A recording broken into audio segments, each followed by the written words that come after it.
నీకు కావాలంటే తీసుకోకూడదు నువ్వు పర్సనల్ అంటే మీడియా.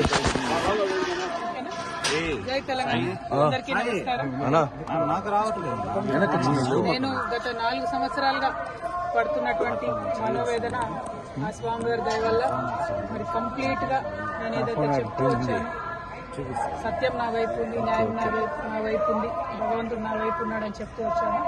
అదే నిజమని రుజువు చేస్తూ కంప్లీట్ గా కోర్టులో మరి క్లీన్ చీట్ రావడంతో స్వామివారికి కాలినడకన వచ్చి మొక్కు చెల్లించుకుంటానని అనుకున్నాను. దానికోసం ఇవాళ ఇక్కడికి రావడం జరిగింది.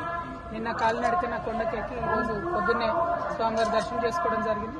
మరి అదేవిధంగా రాబోయే రోజులలో తెలంగాణ రాష్ట్రంలో తెలంగాణ ప్రజల పక్షాన తెలంగాణ ఇంటి పార్టీగా పనిచేయడానికి ఫ్యూచర్లో పొలిటికల్ పార్టీని కూడా పెట్టబోతా ఉన్నాను.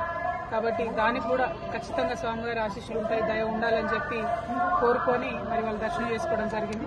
నేను ఎప్పుడు తిరుమలకు వచ్చినా ఒకటే కోరుకుంటాను, తెలంగాణ రాష్ట్రం బాగుండాలి, తెలంగాణ ప్రజలు బాగుండాలి, ఆంధ్ర రాష్ట్రం బాగుండాలి, ఆంధ్ర ప్రజలు బాగుండాలి. రాష్ట్రాలుగా మనం విడిపోయినా కూడా ప్రజలుగా కలిసి ఉండాలి, ప్రజలందరూ బాగుండాలని మనస్ఫూర్తిగా కోరుకుంటాను. అదే జరగాలని చెప్పి మళ్ళీ ఒకసారి ఆ భగవంతుని కోరుకుంటూ థ్యాంక్ యూ. జై తెలంగాణ, జై Andhra. The whole country has witnessed how I was in the last 4 years targeted politically, my image being tarnished, my name being dragged into unnecessary things. I've always said I am on the side of the truth, and I've always said I have divine blessings, and it has come true today after I've been honorably discharged from the Delhi liquor policy case. I have come to seek the blessings of Lord Balaji. I have climbed up all the 7 hills to reach him. I truly believe that when you are on the side of Satya and Dharma, God will definitely protect you. And soon, in a couple of months, I am also going to float a political party in Telangana.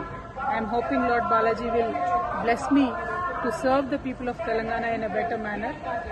I would also like to seek the blessings of the people of the nation, because as a daughter of Telangana, I am making an effort to serve my people. But the entire nation has witnessed the way my name was tarnished and dragged into unnecessary things. So as a daughter of Telangana, I seek the blessings of the nation. Thank you. Jai Telangana. Thank you.